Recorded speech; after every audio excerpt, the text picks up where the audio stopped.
Guys, balik lagi di channel Viv Atala. Ini merupakan part 2 dari review V-Strom SX 2025.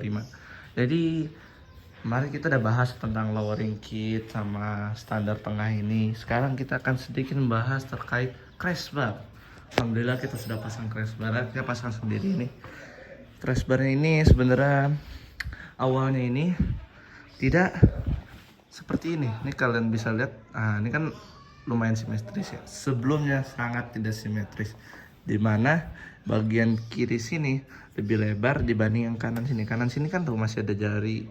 Nah di sini dia kan lebih ya, emang gak terlalu simetris. Tapi sebelum dia lumayan kayak gini, dia tuh sebelumnya nih mentok sekali dan ini sangat menjorok. Nah permasalahannya ternyata emang dari rangka crash barnya yang tidak simetris dan tidak lurus. Nah jadi sebenarnya ini harusnya nyambung, tapi kalau nyambung jadi hasilnya kayak tadi nggak ini. Maka dari itu ya kalian menggunakan lumayan banyak ring ya. Kalian lihat, nah ini ring-ringnya nih, ini dipasang nih harusnya nggak terlalu, tapi kalau udah cukup kencang kita lumayan yakin karena ini kokoh tuh, itu udah kokoh karena udah kencang.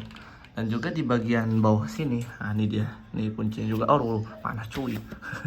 Di bagian bawah sini juga jadi kuncinya, karena kalian bisa lihat, nah itu dia nggak ini, jadi yang kiri lebih pendek dari yang kanan. Nah oleh karena itu kita ngakalinnya menggunakan ring berapa ring nih, tuh 5 kalau nggak salah. Nah 5, dan akhirnya alhamdulillah simetris kayak sekarang ini. Nah keren kan jadi ya. Sebelumnya tuh nggak simetris sama sekali, nggak keren. Dan juga ini, nah kalau yang di sini kita nggak perlu tambahin apa-apa karena emang kita sesuaiin sama yang di kanan, yang di kiri kita sesuaiin sama yang di kanan. Nah, udah sih itu doang yang menjadi masalah awalnya. Tapi alhamdulillah sekarang karena kita udah pasang dan melalui banyak cara, akhirnya V-Strom ini terpasang juga crash feel berkendara. Kita belum bisa bikin video tentang POV dari kita berkendaranya langsung.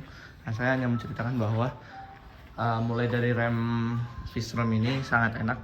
Dia empuk, kalau Libre ya mereknya nih, Libre remnya empuk jujur, rem depan belakang dia empuk sekali. Dan juga shock breakernya, ini lowering kitnya udah kita pasang ya, nggak kelihatan sebenarnya. Shock breakernya ini empuk yang belakang nih, yang depan nggak terlalu lah, tapi yang belakang empuk banget. Terus joknya ini juga lumayan empuk, enak sih buat perjalanan jauh. Dan juga ini dia dua-duanya ada ABS ya. Sebelumnya belum bahas perlampu-lampuan di ini ya, di V-Strom ya. Kita coba nyalain dulu. Nggak usah dinyalain engine startup ya, karena kita baru manasin dia.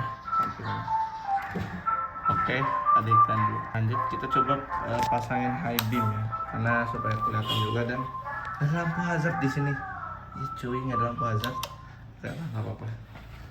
Oke, ini dia dari lampu depan di V-Strom SX 250. Dengar katanya Suzuki juga ngeluarin V-Strom 800 ya, tapi di luar negeri, belum masuk ke Indo. Ini warnanya emang keren sih, warna barunya juga.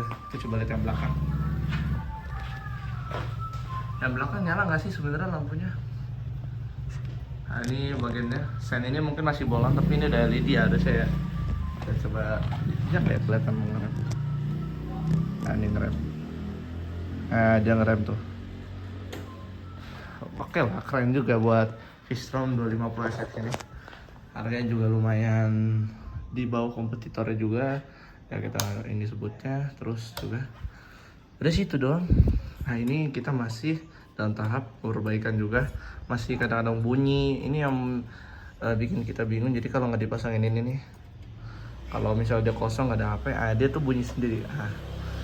Oke lah kalau begitu. Oke, sekian reviewnya tentang crash bar dan juga sedikit hal terkait V-Strom ini.